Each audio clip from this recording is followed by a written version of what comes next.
Hello friends, most welcome. Hello.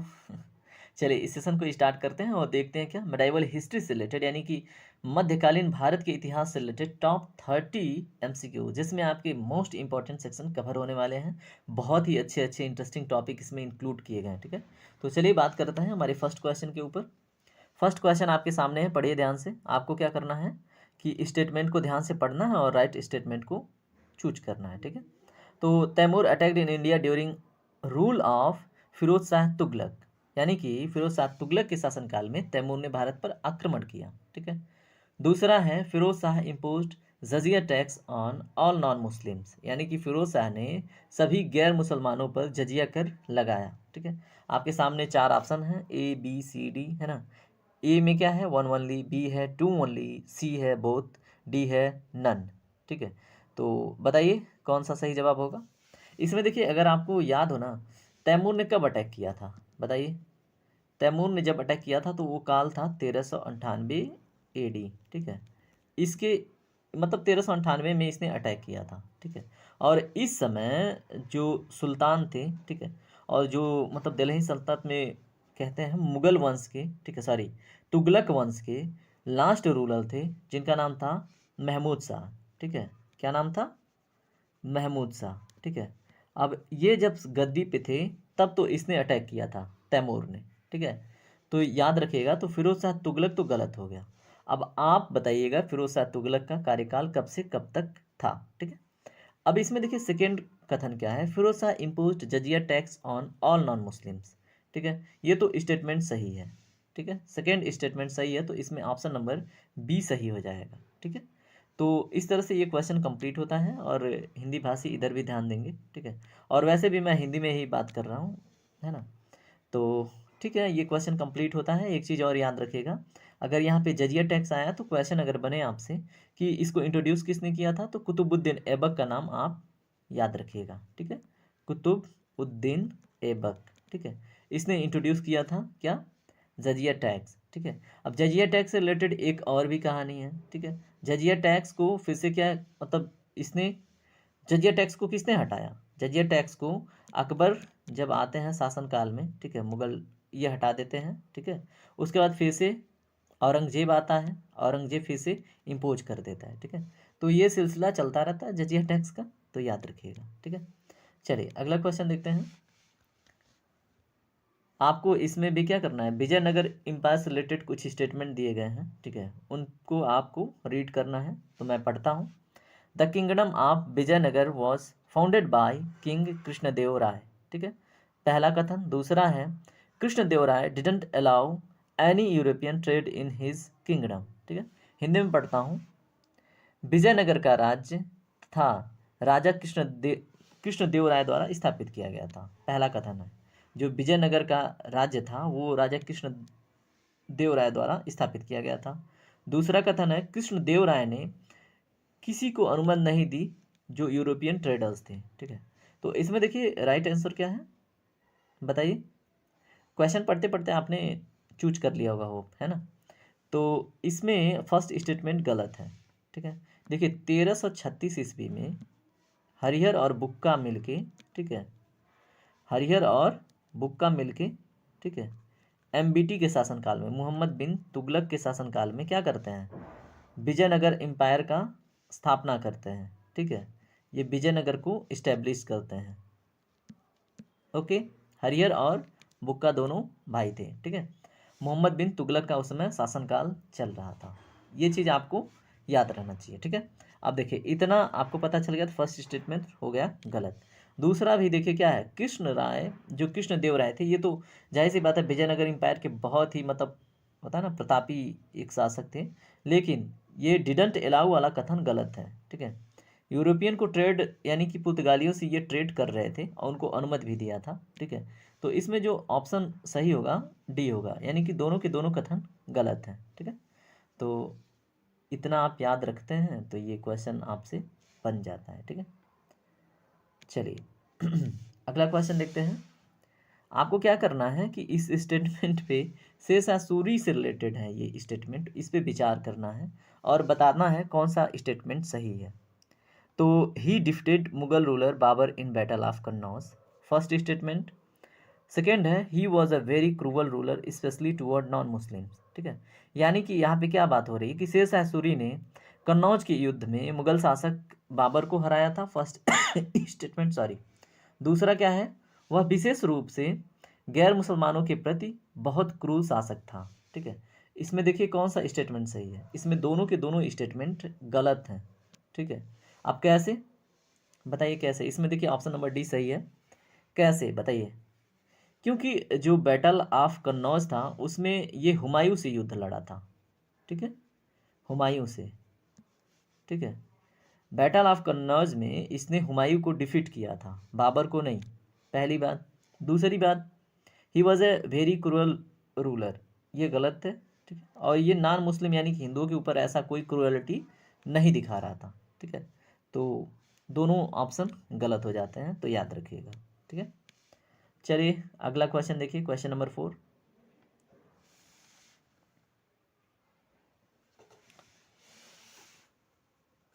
In medieval India Chauth and sardeshmukhi were used for, ये जो चौथ और सरदेशमुखी जो शब्द थे, ठीक है, जो वर्ड थे, ये मेडाइवल इंडिया में किस लिए यूज़ किए जाते थे आपको बताना है। ऑप्शन ए है मिलिट्री ऑफिसर रैंक के लिए, टाइप्स ऑफ टैक्सेस के लिए, नेम ऑफ प्लेसेस के लिए, टाइप्स ऑफ पनिशमेंट के लिए। तो इसमें सही जवाब है option number B, types of taxes. ठीक है, तो याद रखिएगा। ठीक है, जैसे जो स्मॉल किंगडम पे जो टैक्स लगता था, ठीक है, 25% का था इसका दर। ठीक है, ये क्या कहलाता था, चौथ। ठीक है, तो ये चीज़ आप याद रखिएगा। ठीक है, ये कब की बात हो रही है, मराठा एम्पायर की बात। ठीक है, तो मराठा एम्पायर क्या करता था, चौथ इकट्ठा करता था, किनसे, छोटे जो किंगडम्स थे या डायनेस्टी थी। ठीक है, तो ये भी याद रखिएगा। उसके बाद ये जो आपका क्या है, सरदेशमुखी क्या है, जैसे मान लीजिए कुछ ना, जो आप अभी हमने बात किया कि जो स्मॉल किंगडम्स थे, डायनेस्टीज थी, वो धीरे धीरे ना वो शक्तिशाली होती जाती थी, वो रिवेन्यू कलेक्ट कर करके। ठीक है, उनको बैलेंस करने के लिए इनके ऊपर 10% और एक्स्ट्रा सरचार्ज होता है ना तो उसी प्रकार से ये और ज़्यादा 10% टैक्स इम्पोज किया गया। ठीक है, कि ये बैलेंस मैनर में चले। ठीक है, कोई ऐसा ना हो कि सर के ऊपर निकल जाए। ठीक है, तो एडिशनल टैक्स था 10% का, जिसको क्या बोला गया, इसको बोला गया स्वदेशमुखी। ठीक है, तो ये दोनों चीज़ याद रखिएगा, है ना इम्पोर्टेंट। चलिए अगला क्वेश्चन देखते हैं। अगला क्वेश्चन पढ़िए, आपको क्या करना है, स्टेटमेंट को पढ़ना है। बैटल ऑफ पानीपत से रिलेटेड ये स्टेटमेंट है, काफ़ी इंपॉर्टेंट था battle of Panipat. Just wait, मुझे कुछ स्मेल आ रहा है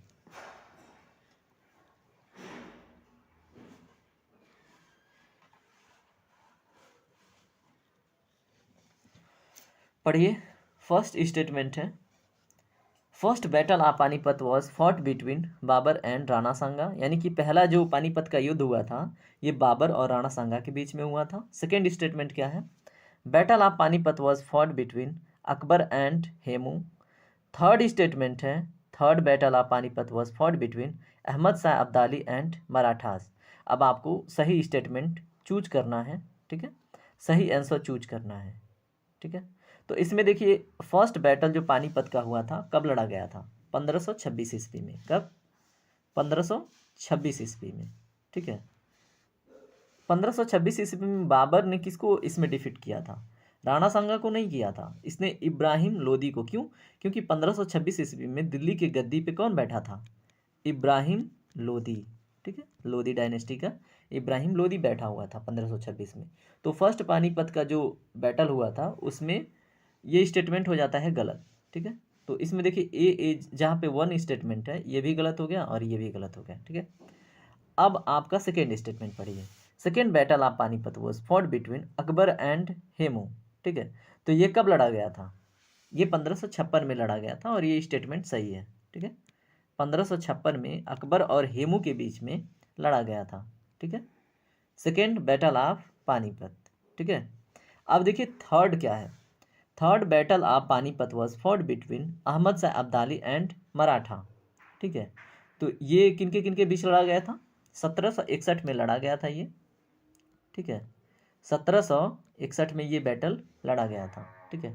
और ये ऑप्शन सही है, ये किसके किसके बीच में लड़ा गया था? अहमद शाह अब्दाली और मराठा के बीच में, ठीक है। तो ये भी आप याद रखिएगा। 1526 में फर्स्ट बैटल ऑफ पानीपत, 1556 में second battle of Panipat, third 1761 में फर्स्ट बाबर और इब्राहिम के बीच, सेकेंड बताइए अकबर और हेमू के बीच, थर्ड मराठा और अहमद शाह अब्दाली के बीच, ठीक है। तो इस तरह से कौन सा स्टेटमेंट सही, कौन सा ऑप्शन सही होगा? Option number C. चलिए अगला क्वेश्चन देखते हैं। स्टेटमेंट पढ़िए ध्यान से, आपके सामने ऑप्शन दिए गए हैं, एक बारी पढ़िए आप खुद से।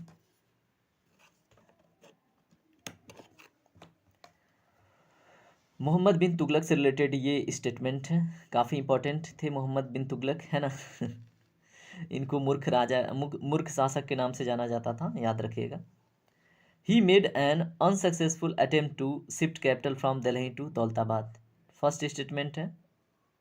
सेकेंड है he conceived idea of a token silver currency, ठीक है। इसमें देखिए जो फर्स्ट स्टेटमेंट है वो तो सही है। मोहम्मद बिन तुगलक ने क्या कोशिश किया कि अपने कैपिटल को ना, इसने थोड़ा सा दिमाग यूज़ किया कि अब हमें क्या करना है, अगर ये हमारा क्या है, मैं ऐसे रफ इमेज बना रहा हूँ भारत का, ठीक है। ये हमारा क्या है, रफ भारत का एक नक्शा है, ठीक है। इसने कोशिश किया कि सेंट्रल इंडिया में आके, ठीक है, अपना कैपिटल इस्टेब्लिश करते हैं दिल्ली से, और उसके बाद पूरे भारत पे क्या करेंगे, अपनी निगरानी रखेंगे और रूल करेंगे, ठीक है। तो इसकी आइडियोलॉजी थी कि दिल्ली से ये दौलताबाद, ठीक है, ये दौलताबाद महाराष्ट्र में देवगिरी एक लोकेशन है, ठीक है, उसी का नाम इसने बदल के रखा था दौलताबाद। कहाँ पे है? देवगिरी महाराष्ट्र में, ठीक है। तो याद रखिएगा, तो यहाँ पे शिफ्ट करने की कोशिश की थी और ये फेल हुआ था, ठीक है। क्यों? क्योंकि बाद में जो मंगोल थे वो अटैक कर रहे थे बार बार, इनको युद्ध लड़ना पड़ा, तो बचाने के लिए दिल्ली को, ठीक है, इनको फिर से दिल्ली आके शिफ्ट होना पड़ा, ठीक है। तो फर्स्ट स्टेटमेंट सही है। सेकेंड क्या है? He conceive the idea of token silver currency, ये गलत है। क्यों? क्योंकि सिल्वर को इसने ना ब्रॉन्ज से और कॉपर से रिप्लेस किया, ठीक है, और टोकन करेंसी इसने ब्रॉन्ज और किसकी, कॉपर की जारी करी टोकन करेंसी के रूप में, ठीक है। अब ये टोकन करेंसी थोड़ा सा नुकसान पहुंचाने लगा। क्यों? लोग क्या करने लगे ना, खुद ही कॉइन बनाने लगे। जैसे देसी लोग, लोकल लोग खुद ही करेंसी बनाने लगे। एक मिनट रुकिए आप। सॉरी। अब जब ये खुद ही लोग करेंसी बनाने लगे, जाहिर सी बात है मार्केट में बहुत अधिक पैसा हो जाएगा। अब बहुत अधिक पैसा हो जाएगा जब मार्केट में, तो भाई इन्फ्लेशन तो आनी ही आनी है ना। जब सबके पास, सब कोई अब ब्रॉन्ज और कॉपर के सिक्के बनाने स्टार्ट कर दिए, तो मार्केट में ना एक मतलब अर्थव्यवस्था में मुद्रास्फीति की स्थिति आ गई, ठीक है, जिसकी वजह से सेकेंड स्टेटमेंट तो गलत हो जाता है, ठीक है। अब इसमें जो बचा फर्स्ट, यानी कि ऑप्शन नंबर ए इसका सही जवाब हो जाता है ना। चलिए अगला क्वेश्चन देखिए क्या है। सुलह इल कुल क्या है ये? सुलह ई कुल policy was given by which Mughal emperor? A है अकबर, बी है हुमायूं, सी है बाबर, डी है औरंगजेब, ठीक है। तो बताइए इसमें सही जवाब क्या है? क्वेश्चन नंबर 7 का राइट आंसर क्या होगा? इसमें राइट आंसर है ऑप्शन नंबर ए, यानी कि अकबर ने, ठीक है, अकबर ने एक पॉलिसी स्टार्ट की थी, सुलह ई कुल, ठीक है। सुलह ई कुल पॉलिसी किससे रिलेटेड थी बताइए? सुलह ई कुल पॉलिसी थी सेकुलरिज्म जैसे फॉलो करने की, इसने अपनी एक प्रथा चलाई थी ना।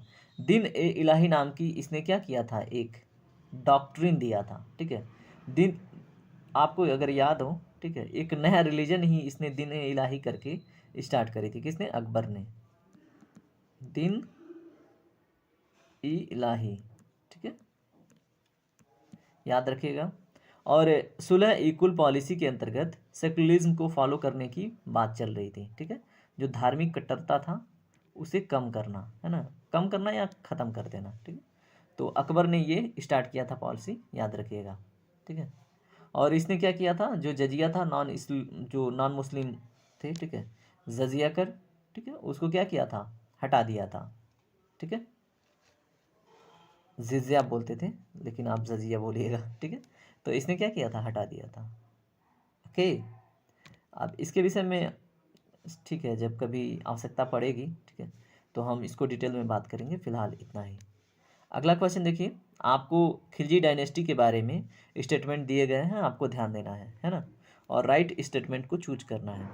The founder of Khilji dynasty was Jalaluddin Khilji. ठीक है, फर्स्ट स्टेटमेंट, यानी कि जो खिलजी डायनेस्टी की स्थापना की थी जलालुद्दीन खिलजी ने की थी। सेकेंड है, जो इक्ता सिस्टम है वो अलाउद्दीन खिलजी के द्वारा स्टार्ट किया गया था। तो बताइए इसमें राइट आंसर क्या होगा। देखिए इसमें ना सरासर गलत है सेकेंड स्टेटमेंट। ठीक है, फर्स्ट स्टेटमेंट सरासर सही है।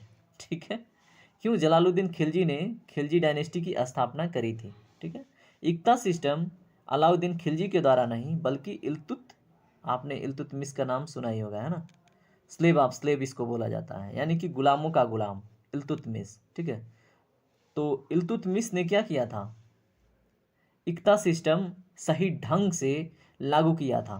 ठीक है, और इसको इल्तुतमिश को रियल फाउंडर ऑफ दिल्ली बोलते हैं। ठीक है, दिल्ली सल्तनत का वास्तविक संस्थापक बोलते हैं, क्योंकि इसने बहुत सारे रिफॉर्म किए थे और बहुत सारा कार्य किया था दिल्ली के, मतलब दिल्ली का एक अच्छा रूप देने में, है ना। तो याद रखिएगा, और जलालुद्दीन खिलजी को भी याद रखिएगा, खिलजी डायनेस्टी का स्थापक जलालुद्दीन खिलजी था। ठीक है, अब इक्ता सिस्टम आया, तो इक्ता सिस्टम क्या था, इक्ता सिस्टम में जैसे मान लीजिए ये पूरा अगर सल्तनत का क्षेत्रफल है तो इसको ना ऐसे पार्ट पार्ट में बांट करके ये किसी एक लैंडलॉर्ड को या फिर किसी अमीर को दे दिया जाता था कि आप ना यहाँ से जो रिवेन्यू कलेक्ट करके मुझे दोगे। सेंटर में क्या रहता था, सुल्तान रहता था।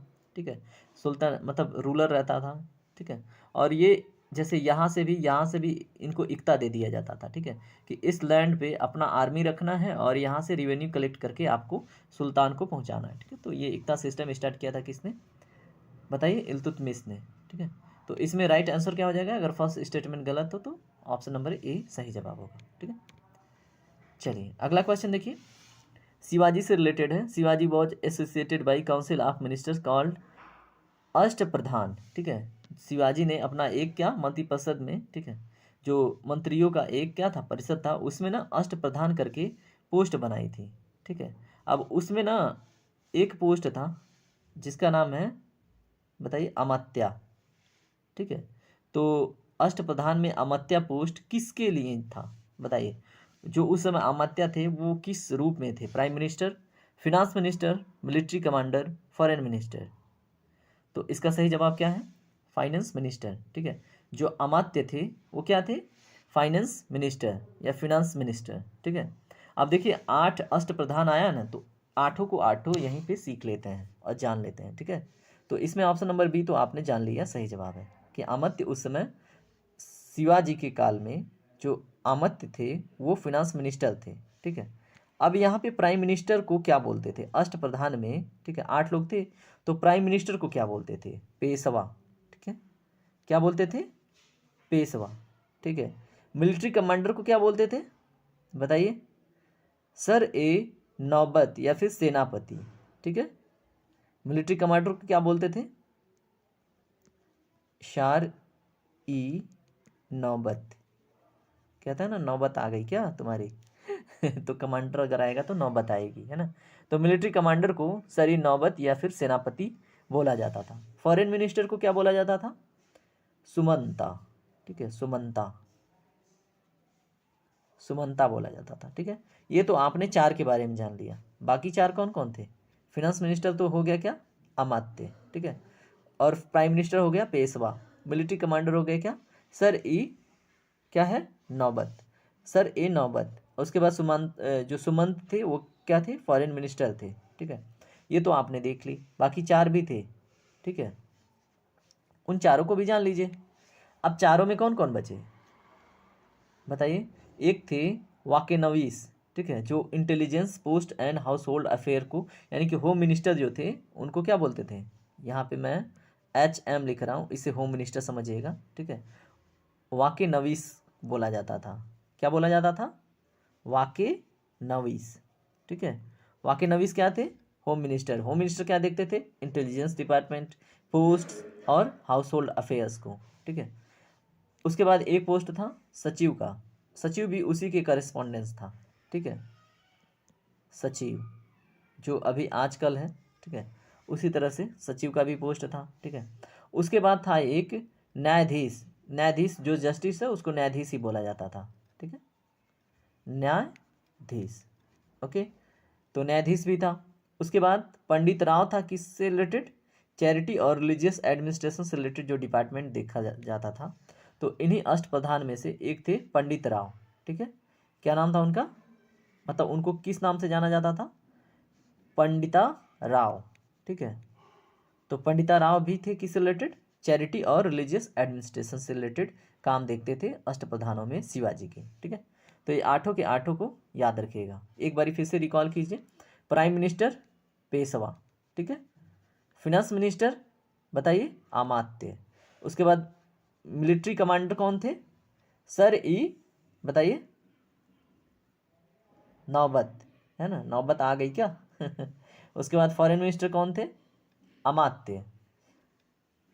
फॉरेन मिनिस्टर अमात्य, ये अमात्य तो फिनांस मिनिस्टर थे, है ना। ये फॉरेन मिनिस्टर कौन थे बताइए? शुमंत, या फिर दाबिर बोला जाता था। ठीक है, शुमंता। ठीक है, उसके बाद न्यायाधीश जस्टिस को बोला जाता था, अभी भी बोला जाता है। सचिव, अभी भी सचिव, तब भी मतलब सचिव बोला जाता था। पंडित राव थे चैरिटी से रिलेटेड। ठीक है, वकील नवीस किसको बोला जाता था? होम मिनिस्टर को। चलिए अगला क्वेश्चन देखते हैं। टीपू सुल्तान से रिलेटेड आपके सामने स्टेटमेंट है, उन पे ध्यान दीजिए। फर्स्ट स्टेटमेंट है, while fighting East India Company he died in fourth Anglo Mysore war. Second option है, he built navy to support the trade. तो देखिए टीपू सुल्तान के विषय में ये दोनों के दोनों स्टेटमेंट सही है कि वो ईस्ट इंडिया कंपनी, मतलब फोर्थ जो एंग्लो मैसूर वार हुआ था 92 से 1992 से, कब हुआ था? 1992 में हुआ था। 1792 से 94 के बीच में। ठीक है, अब इस बीच में जो मतलब टीपू सुल्तान की डेथ हो गई थी, याद रखिएगा। ठीक है, he built navy to support the trade, ये भी सही है। ठीक है, तो इसमें सही जवाब क्या हो जाता है? इस क्वेश्चन का राइट आंसर क्या है? ऑप्शन नंबर सी, बोथ ही स्टेटमेंट सही है। ठीक है, तो टीपू सुल्तान के बारे में तो आप जानते ही हैं। इससे रिलेटेड जो first second third Anglo Mysore war हुआ था, तो फर्स्ट वाले में कौन सी ट्रीटी हुई थी? फर्स्ट वाले में ट्रीटी ऑफ, यहाँ पे लिख रहा हूँ, ट्रीटी ऑफ मैंगलोर, मैंगलोर नहीं हुई थी। ठीक है, ट्रीटी ऑफ मद्रास। ठीक है, उसके बाद सेकेंड में कौन सी हुई थी ट्रीटी? Treaty of मैंगलोरू। ठीक है, थर्ड में कौन सी हुई थी? ट्रीटी ऑफ, बताइए, ट्रीटी ऑफ श्रीरंगपट्टनम। ठीक है, तो ये तीनों ट्रीटी याद रखिएगा। और बाकी तो मैंने अभी जस्ट एक सेशन कवर किया मॉडर्न हिस्ट्री का, तो उसमें भी आप देख लीजिएगा। ठीक है, अगला क्वेश्चन देखिए, आपको बताना है सिख गुरु के बारे में। ठीक है, अब अगर आप देखें तो ये इंपॉर्टेंट है, बहुत इंपॉर्टेंट क्वेश्चन है सिख गुरुओं से रिलेटेड। तो फर्स्ट है, Banda Bahadur was appointed as the military leader of the Sikhs by Guru Tegh Bahadur. ठीक है, तो बंदा बहादुर को as a military commander, military leader के रूप में क्या किया गया था?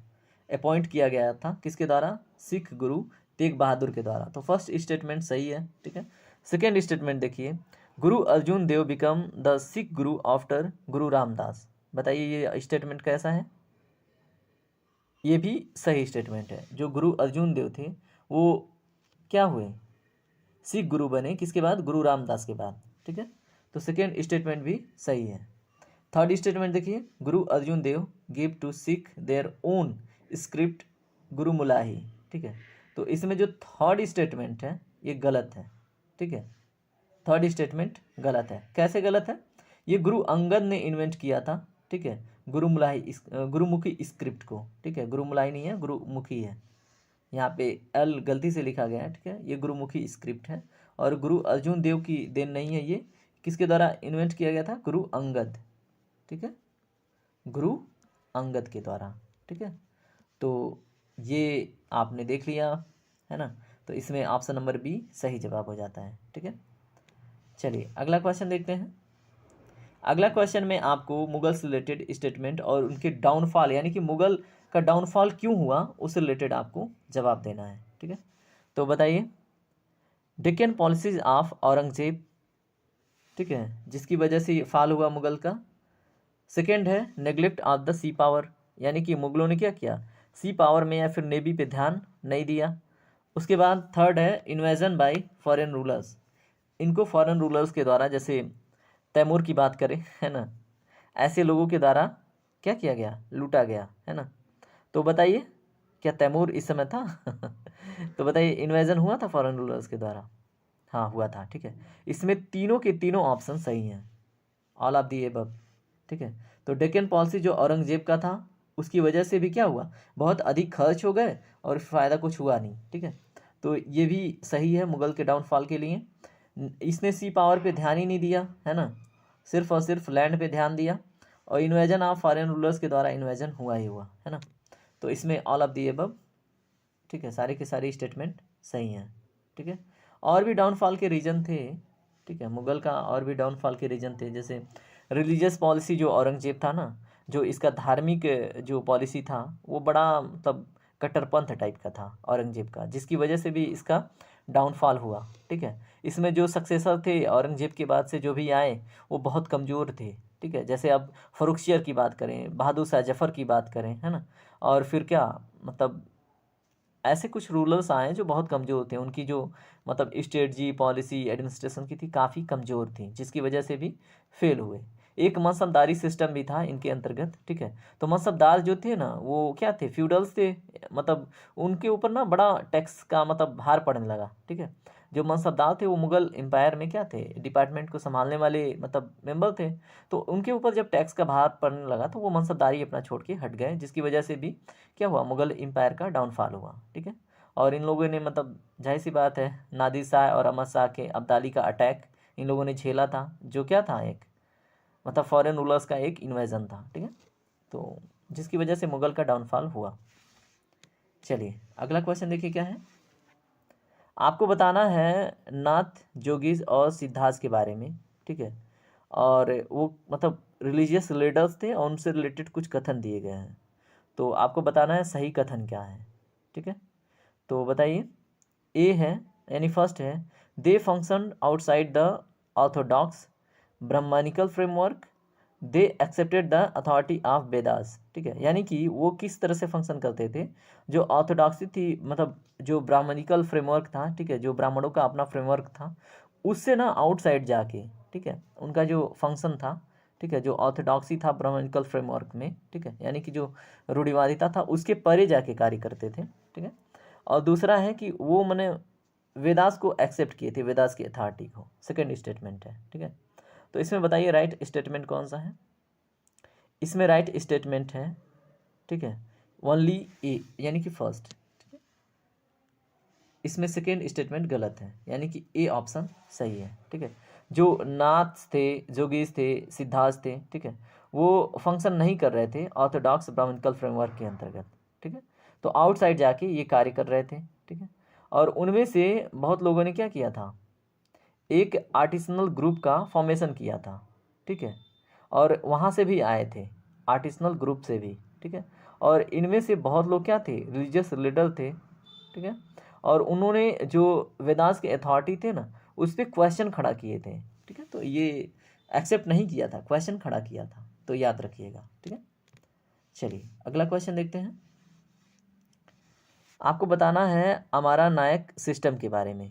हमारा नायक सिस्टम ये थोड़ा सा एकता सिस्टम के ही तरह था, ठीक है, याद रखिएगा, ठीक है। इससे क्वेश्चन आपके लिए इजी हो जाएगा।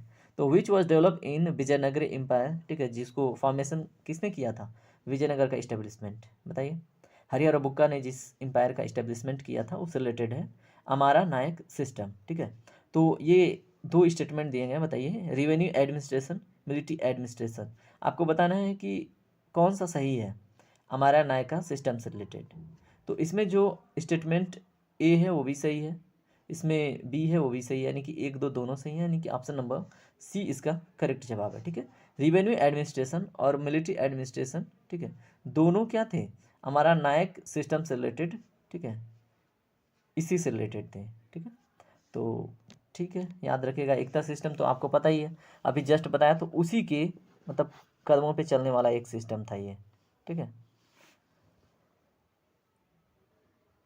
चलिए अगला क्वेश्चन देखते हैं, question number 15, in medieval India two term are frequently used, एक है खुद खास्ता एंड पाही खास्ता, ठीक है। अब ये बताना है आपको खुद खास्ता और पाही खास्ता ये जो शब्द हैं ये कहाँ से एसोसिएट हुए थे, मतलब कहाँ से ये किससे जुड़े थे, किससे एसोसिएटेड थे, फार्मर से, वीवर से, ट्रेडर से, गवर्नमेंट ऑफिशियल्स थे।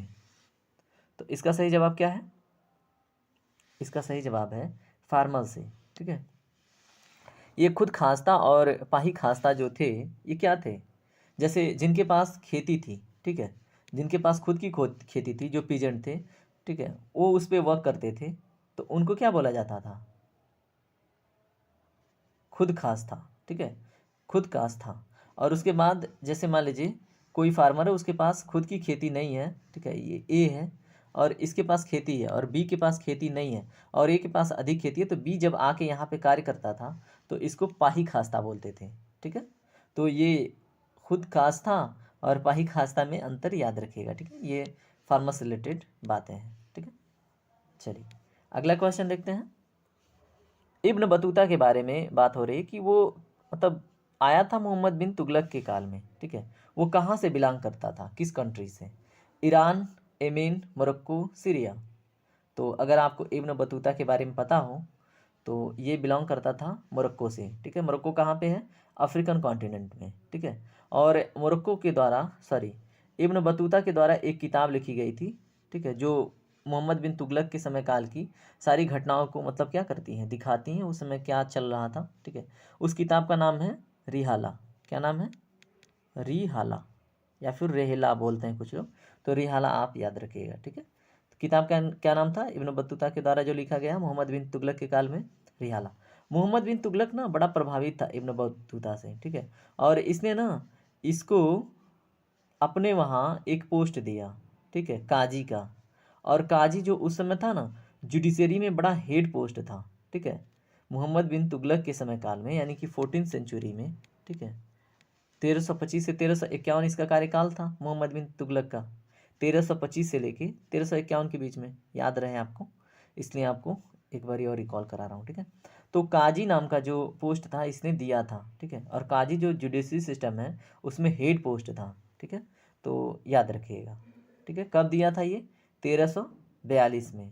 ठीक है, और 1342 के आसपास इसने क्या किया था? इब्न बतूता को चाइना में भी भेजा था। ठीक है, क्या करने के लिए बताइए? चाइना में क्या करने के लिए भेजा था? चलिए क्वेश्चन ये मार्क है, आप बताइए कि चाइना में इसको क्यों भेजा गया था। ठीक है, चलिए अगला क्वेश्चन देखिए क्या है। मीर समन के बारे में बताना है। Mir Saman post in Mughal empire is associated with which field? तो बताइए मीर समन किससे रिलेटेड था? बताइए। In charge of imperial house holds, military commander, revenue administration, head of judicial department. तो इसमें जो ऑप्शन नंबर ए है, इंचार्ज ऑफ इंपीरियल हाउस होल्ड्स, ये मीर समन इससे रिलेटेड पोस्ट था। ठीक है, इंपीरियल हाउस होल्ड से रिलेटेड। ठीक है, जो क्या थे? मीर समन इंचार्ज थे इंपीरियल हाउस होल्ड्स के। ठीक है, तो ये चीज़ आप याद रखिएगा। और इससे रिलेटेड एक दो पोस्ट और जान लीजिए। जो हेड ऑफ मिलिट्री थे किसके काल में? मुगल एम्पायर में, उसको बोला जाता था मीर बख्शी। क्या बोला जाता था? मीर बख्शी। अभी शिवाजी के काल में क्या बोला जा रहा था बताइए? शिवाजी के काल में बताइए, अभी कमेंट सेक्शन में तुरंत डालिए, है ना, कि अभी हमने बताया था। एक एक लाइन मैं आपको याद दिला दूं। ठीक है, उसमें क्या बोला जाता था, मतलब बताइए शिवाजी के काल में। चलिए कोई ना, आप कमेंट सेक्शन में बताइएगा सोच के। हेड ऑफ मिलिट्री इस समय मीर बख्शी होता था। हेड ऑफ रिवेन्यू डिपार्टमेंट कौन था? दीवान या वजीर। ठीक है, इसमें रिवेन्यू का जो हेड होता था उसको दीवान या वजीर बोला जाता था, किसमें? मुगल एम्पायर में। और जो जुडिशरी सिस्टम का हेड था उसको क्या बोलते थे? काजी। ठीक है, तो अभी हमने देखा था इसके पहले। चलिए अगला क्वेश्चन देखते हैं। क्वेश्चन नंबर 18 देखिए। कुलिनिज्म जो बंगाल में इंट्रोड्यूस हुआ था किसके द्वारा? सेन रूलर के द्वारा। तो उसमें जो बल्लाल सेन थे, ठीक है, बल्लाल सेन के द्वारा ये किया गया था, इंट्रोड्यूस किया गया था कुलिनिज्म। ठीक है, अब कुलिनिज्म जो था वो किससे रिलेटेड था बताइए? जो वर्ड है कुलिनिज्म किससे रिलेटेड था? ए है रिवेन्यू रिफॉर्म्स, बी है सोशल रिफॉर्म्स, सी है एग्रीकल्चर रिफॉर्म्स, डी है एडमिनिस्ट्रेशन रिफॉर्म्स। इसमें ऑप्शन नंबर बी सही जवाब है। ठीक है, तो इसमें सोशल रिफॉर्म से रिलेटेड बातें थी। ठीक है, अब कुलिनिज्म क्या था बताइए? कुलिनिज्म में मतलब सोशल रिफॉर्म से रिलेटेड ये क्या चीज़ है? ये बात है 1160 और 1178 के बीच की। ठीक है, अब थोड़ा सा कहाँ पे सेन रूलर और बल्लाल सेन के विषय में जानते हैं, यहाँ पे क्या चल क्या रहा था। ठीक है, तो जो इन्होंने मतलब ये सोशल रिफॉर्म की जो पॉलिसी स्टार्ट करी थी, ठीक है, उसको क्या नाम दिया इन्होंने? कुलीनिज्म, ठीक है। इसमें कुलीना मीन्स था गुड फैमिली, जैसे बोलते हैं ना कि अच्छे कुल से है, ठीक है। तो इसमें जो कुलीना का मीनिंग था, जिसका मतलब था गुड फैमिली, ठीक है। और उस समय क्या था ना कि 15-15 लड़कियों को एक पुरुष से शादी करनी पड़ती थी, ठीक है। इस चीज़ को हटाने के लिए ये सिस्टम लाया गया था, ठीक है। तो इसमें गुड फैमिली और इसमें जो एक हाइपरगैमी था, जैसे हाइपरगैमी अभी मैंने बताया ना, एक मतलब लड़की क्या करती थी, हाइपरगैमी में क्या होता था, कुलीनिज्म में सोशल रिफॉर्म के अंतर्गत एक ऊंचे यानी कि गुड फैमिली की लड़की एक पुअर फैमिली में शादी करती थी। इस हाइपरगैमी में क्या होता था, एक ऊंचे फैमिली की लड़की, ठीक है, गुड फैमिली की लड़की क्या करती थी, एक लोअर कास्ट में शादी करती थी, ठीक है। तो इससे क्या मतलब इस सिस्टम को कुलीनिज्म का मतलब एक सोशल रिफॉर्म का एक कोट पॉइंट बोला जा सकता है, ठीक है। तो ये चीज़ याद रखिएगा, ठीक है। और इसमें मेन चीज़ क्या था कि जो पॉलीगैमी था उसको टारगेट करना, ठीक है। चलिए अगला क्वेश्चन देखिए, आर्क और जो डोम स्टाइल है आर्किटेक्चर में, है ना, वो इंडिया में कब इंट्रोड्यूस किया गया था? तुर्कों के द्वारा, ठीक है। नहीं, इंट्रोड्यूस तो किया गया था तुर्कों के द्वारा, लेकिन कहाँ से, इसको कहाँ से, ये आर्किटेक्चर कहाँ से बारो किया गया था? From where they borrowed this style of architecture? Persian empire, Mongol kingdom, और क्या है, Byzantine empire, none of the above. इसमें जो ऑप्शन नंबर सी है सही जवाब है, क्योंकि ये एक्चुअली रोम से ये था, और रोम का ही एक पार्ट है बैजेंटिया एम्पायर, ठीक है। रोम में ही था बैजेंटिया एम्पायर, तो ठीक है, यहीं से आया था क्या, आर्क और डोम स्टाइल अपने कहाँ पे, इंडियन जो आर्किटेक्चर है उस सिस्टम में, ठीक है। तो ये भी आप याद रखिएगा, ठीक है। चलिए अगला क्वेश्चन देखते हैं, क्वेश्चन नंबर 20। आपको ये बताना है कि जो रूलर दिए गए हैं, ठीक है, उसमें विक्रमशिला यूनिवर्सिटी को जिसने फाउंड किया, ठीक है, और नालंदा यूनिवर्सिटी को रिजनुएट किया, ठीक है, रिवाइव्ड किया, कौन था? किंग अशोका, धर्मपाल, चंद्रगुप्त मौर्य, या फिर हर्षवर्धन, ठीक है। अगर हम बात करें पाल डायनेस्टी का, ठीक है, इस्टेब्लिशमेंट जिसने किया था, जिसका नाम था क्या, धर्मपाल, ठीक है। तो पाल डायनेस्टी का इस्टेब्लिशमेंट किसने किया था? धर्मपाल ने, ठीक है। और धर्मपाल ने ही क्या किया था, विक्रमशिला यूनिवर्सिटी का इस्टेब्लिशमेंट किया था, फाउंड किया था, और जो नालंदा यूनिवर्सिटी है उसको रिवाइव किया था, किसने? धर्मपाल ने। अब ये इसका शासनकाल कब से कब तक था बताइए? 770 से लेके 810 एडी तक, ठीक है। आप एग्जैक्टली बताइए क्या पाल डायनेस्टी के इस्टेब्लिशमेंट इन्हीं के द्वारा किया गया था, ठीक है। और ये मतलब बुद्धिस्ट को मतलब फॉलो करते थे, ठीक है, बुद्धिस्ट जैसे बुद्धिज्म को फॉलो करने वाले व्यक्ति थे, ठीक है। चलिए अगला क्वेश्चन देखते हैं, क्वेश्चन नंबर 21। आपको ये बताना है कि राजेंद्र प्रथम के बारे में, ठीक है, राजेंद्र फर्स्ट के बारे में स्टेटमेंट दिया गया है, ठीक है, जो चोल डायनेस्टी से रिलेटेड थे। ये फर्स्ट है कि उन्होंने सक्सेसफुली लीड किया था एक कैंपेन श्रीलंका में, ठीक है। तो क्या ये सही है? सेकेंड है, ही एज्यूम्ड द टाइटल ऑफ गुंगई कोंड चोला, ठीक है, उनको एक गुंगई कोंड चोला करके एक टाइटल मिली थी, क्या ये सच है? दोनों स्टेटमेंट ध्यान से पढ़िए और बताइए, क्या उन्होंने श्रीलंका में कैंपेन किया था?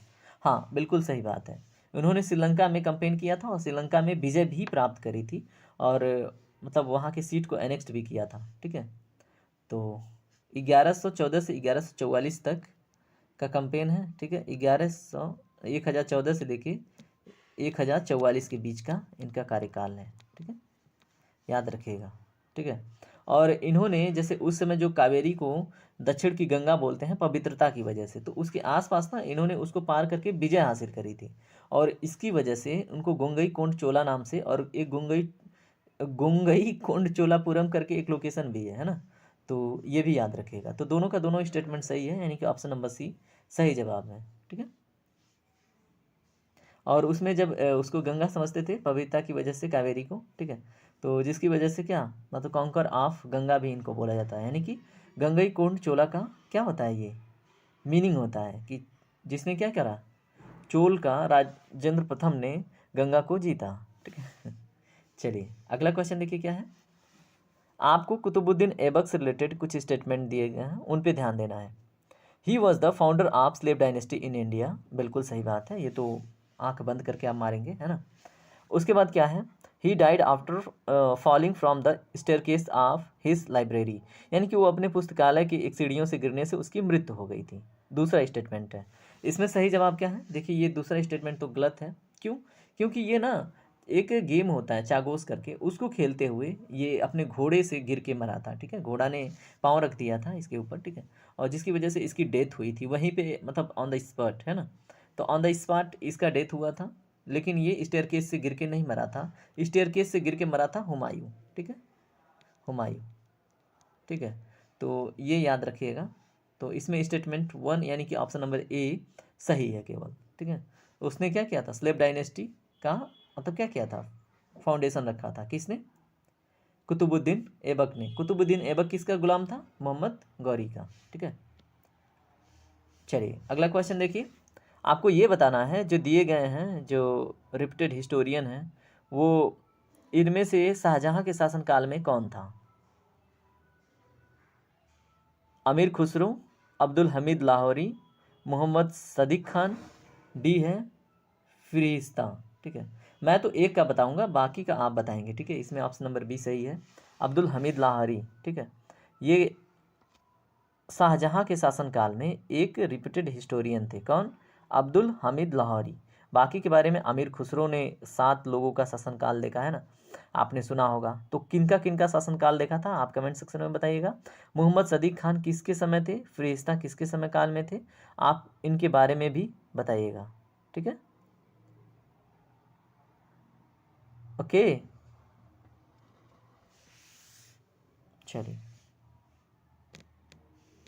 अगला क्वेश्चन देखिए।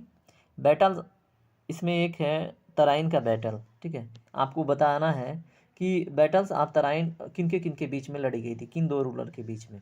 ऑप्शन है बाबर और राणा सांगा के बीच में, अकबर और महाराणा प्रताप के बीच में, मोहम्मद गौरी और पृथ्वीराज चौहान के बीच में, शेर शाह सूरी और हुमायूं के बीच में। तो इसमें सही जवाब है option number C, Mohammad Ghori और पृथ्वीराज चौहान के बीच में। कब, 1191 में, ठीक है, 1192 में। फर्स्ट वाले में पृथ्वीराज चौहान जीत जाते हैं और सेकंड वाले में मोहम्मद गौरी जीत जाता है। इसमें बोला जाता है कि इसमें पृथ्वीराज चौहान का एक खास इंसान जो कन्नौज साइड में था, ठीक है, उसका नाम एग्जैक्टली क्या था मुझे याद करने दीजिए, ठीक है, उसने चीट किया था इनके साथ, ठीक है, और उसका नाम मुझे याद, हाँ जयचंद ने, ठीक है, जयचंद ने धोखा दिया था, ठीक है, जयचंद ने धोखा दिया था किनको, मोहम्मद सॉरी पृथ्वीराज चौहान को, जिसकी वजह से ये 1192 वाला युद्ध हार गए थे, ठीक है, जो क्या था, सेकेंड तराइन वार, ठीक है। तो याद रखिएगा। अगला क्वेश्चन देखिए। आपको ये बताना है कि जो अद्वैता थियरी है वो किसके द्वारा दी गई थी, बताइए, किस मतलब पॉपुलर भक्ति संत के द्वारा दिया गया था। रामानुजा, माधवाचार्य, निम्बारका, शंकराचार्य। तो इसका सही जवाब क्या है, शंकराचार्य, ठीक है।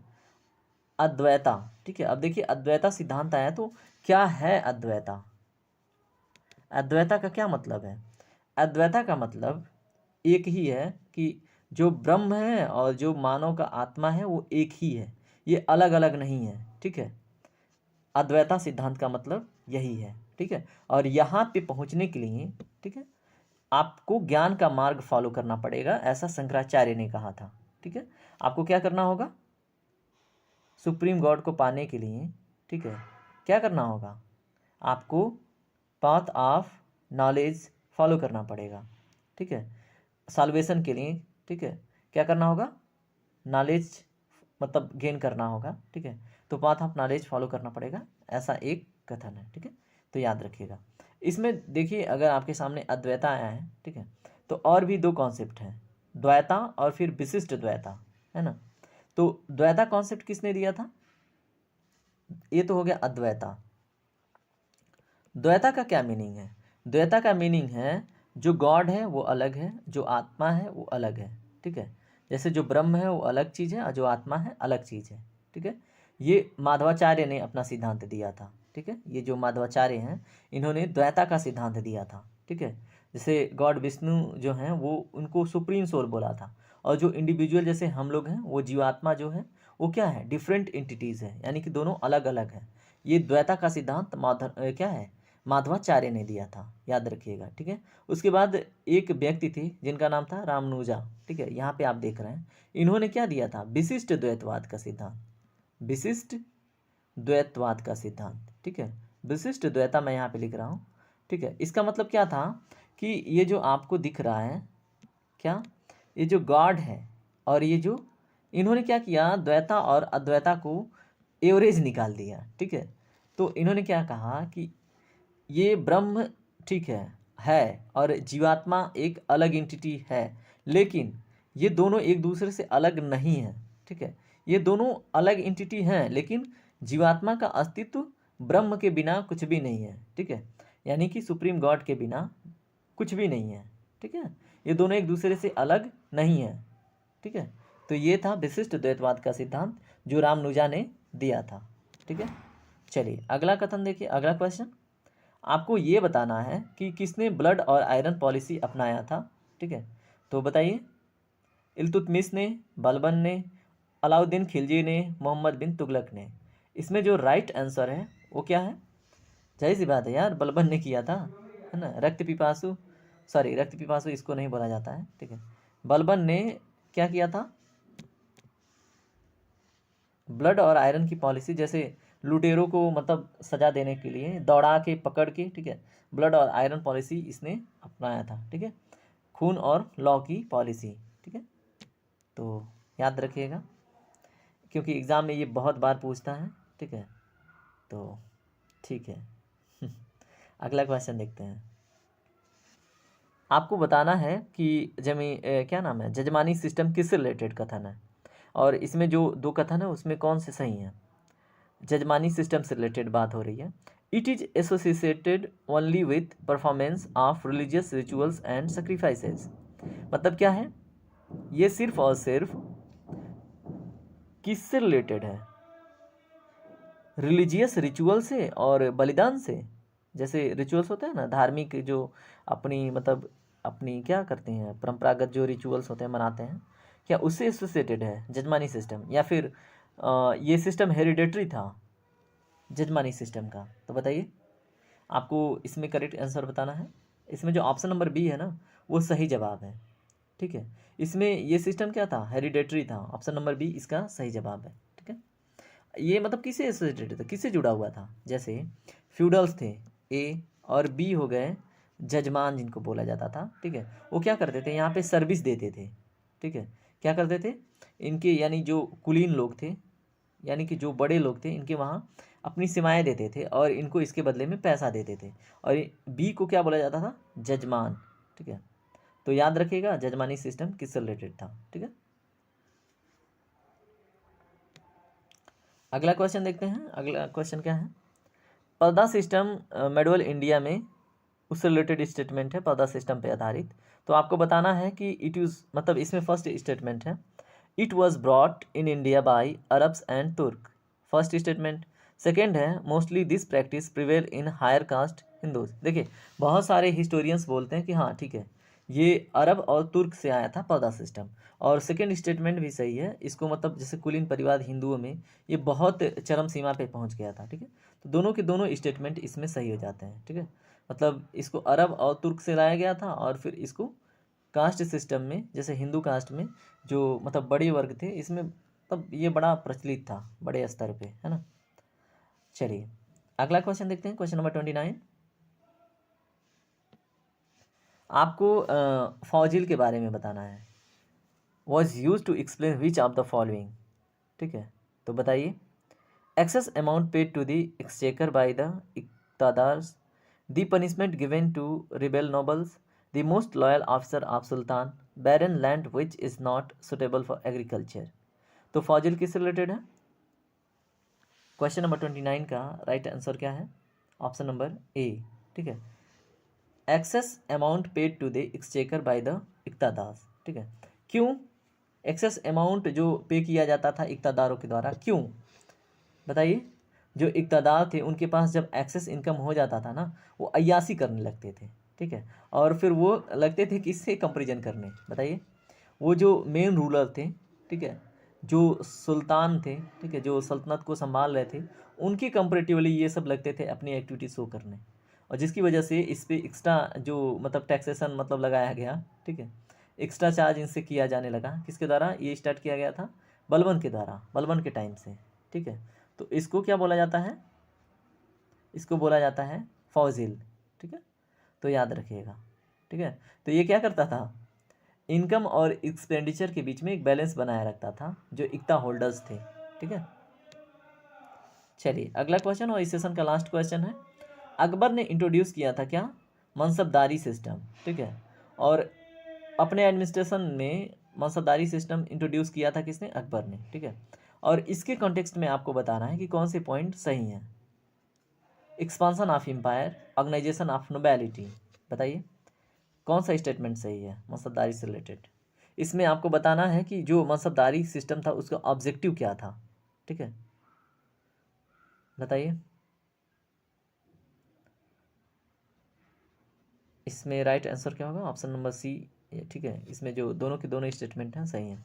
Expansion of empire, organisation of nobility, ठीक है, ये दोनों के दोनों स्टेटमेंट सही हैं, ठीक है। तो इसी तरह से ये सेशन कंप्लीट होता है दोस्तों, ठीक है। मनसबदारी सिस्टम के बारे में हमने पहले ही बात कर लिया था कि जैसे कुछ ऑफिसर्स होते थे जो डिपार्टमेंट में वर्क करते थे, कुछ मतलब एम्प्लॉय के रूप में, है ना, और वो मनसब कहलाते थे, और क्या करते थे, ये अपने अपने अपने जोनरा से मनसबदारी यानी टैक्स इकट्ठा करते थे, ठीक है, और इनको मनसबदार बोला जाता था, ठीक है। और इसमें जो हाईएस्ट मनसबदारी थी वो 7,000 के नियर अबाउट थी, ठीक है। तो ये सारी चीज़ें हम जब डिटेल में देखेंगे तो देख लेंगे, ठीक है। अभी फ़िलहाल यहीं तक, ठीक है। अगर सेशन आपको पसंद आया तो फीडबैक ज़रूर दीजिएगा। देखिए बीच में हमने कहीं कुछ भी नहीं बोला, बट ठीक है, अगर आपको अच्छा लगा, सेशन एंजॉय किया, तो फिर लाइक से सब्सक्राइब ज़रूर कीजिएगा, है ना। चलिए थैंक यू वेरी मच, आपका दिन शुभ हो, बाय बाय, टेक केयर।